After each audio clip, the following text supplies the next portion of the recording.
உங்கள் இல்லங்களில் வந்து உங்கள் உள்ளங்களை உயிர்ப்பிப்பது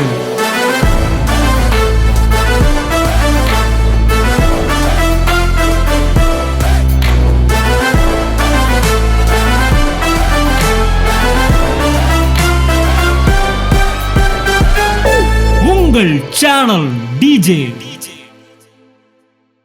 இன்னும் புரியுற மாதிரி சொன்னா, பிளெஸிங்ஸ் எல்லாம் நம்பிக்கை, பிளெஸிங்ஸ்க்கு காரணமானவர் விசுவாசம்.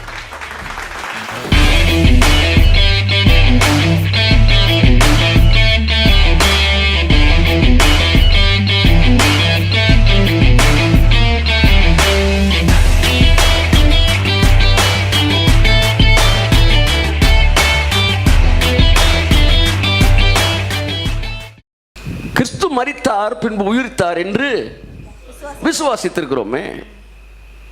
எது இது ரெண்டையும் கனெக்ட் பண்ணுது?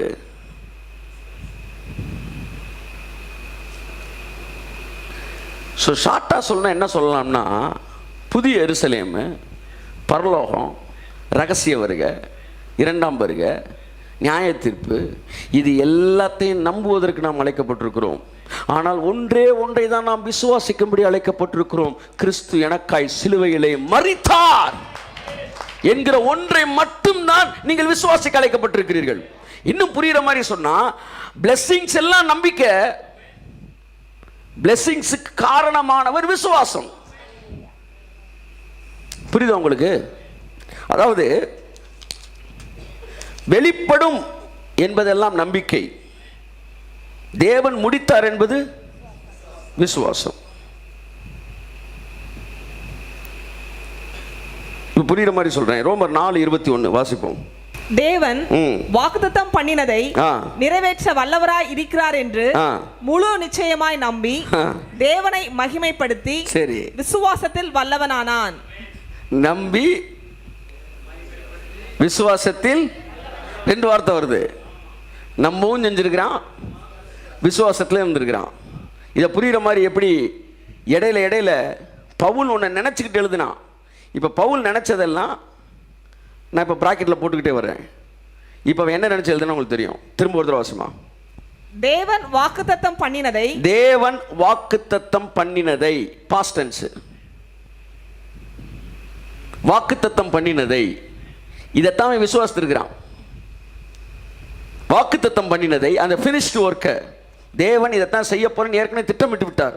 அந்த திட்டமிட்டதை, வாக்குத்தத்தம் பண்ணினதை நிறைவேற்ற வல்லவராய் இருக்கிறார் என்று, அதை ஃபுல்ஃபில் பண்ண போறாரு என்பதை, ஃபியூச்சர் டென்ஸ்ல ஃபுல்ஃபில் பண்ண போறதை முழு நிச்சயமாய் நம்பி நிறைவேற்ற போறதை நம்பினா வாக்குத்தத்தத்தை விசுவாசித்தான்.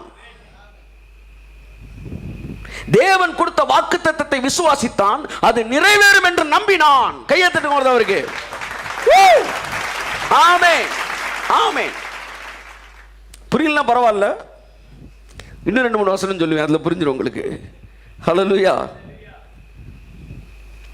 இந்த ஃபெய்த்னு வர இடத்துல ஃபியூச்சர் டென்ஸே வராதுன்னு சொன்னேன். ஒரு இடத்துல மட்டும் வருது. என்ன சொல்றாரு? விசுவாசத்தில் நீதிமான் பிழைப்பான். எதிர்காலம் வருது. என்ன சொல்றாரு? எதிர்காலத்தில் விசுவாசத்தா எதிர்காலத்தில் பிழைப்பான். இன்னொரு இடத்துல கூட ஃபெய்த்தும் ஃபியூச்சர் டென்ஸ் வருது. என்னன்னு சொல்லுங்க? நீ விசுவாசித்தால் தேவனுடைய மகிமையை காண்பா என்றார். அப்ப என்ன சொல்ல வர்றாரு?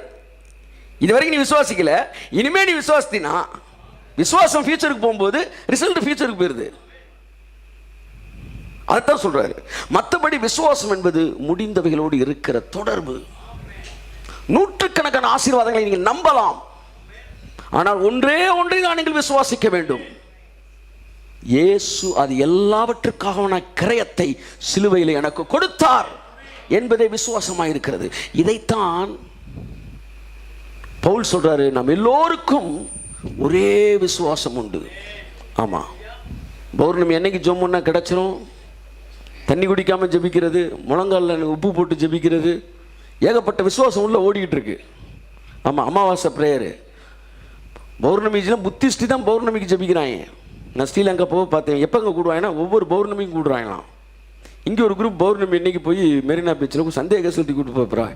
நண்புக்குரியவர்களே, விசுவாசம் காலையில் சிஸ்டர் அதிகாலையில் நீங்கள் எந்திரிச்சு அப்படின்னு ஒருத்தர் இன்னொரு சொன்ன என்ன சொல்கிறாங்க, ராச்சாமத்தில் கூப்பிடுங்க. எதுக்கு வீட்டை காலி பண்ண சொல்லவா? என்னன்னா எங்கேயாச்சும் போய் எதையாச்சும் கற்றுக்கிட்டு வர்றது. ராச்சாமத்தில் கூப்பிடுங்க.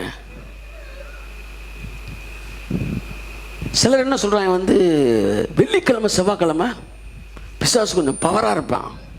ஏன் மற்ற நாள்லாம் தூங்கிட்டு இருக்கானா?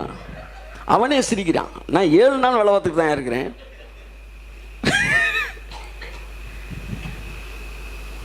இதெல்லாம் என்னன்னா இவங்களாம் ஏற்படுத்திக்கிட்டது. நம்ம எல்லோருக்கும்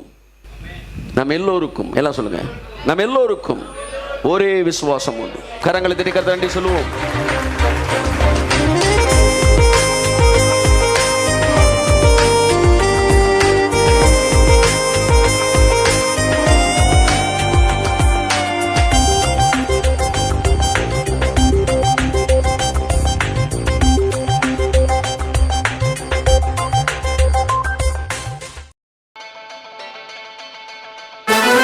உங்கள் இல்லங்களில் வந்து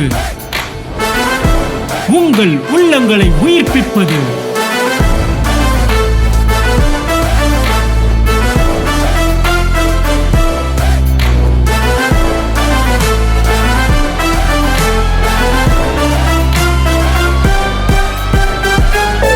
உங்கள் சேனல் டிஜே.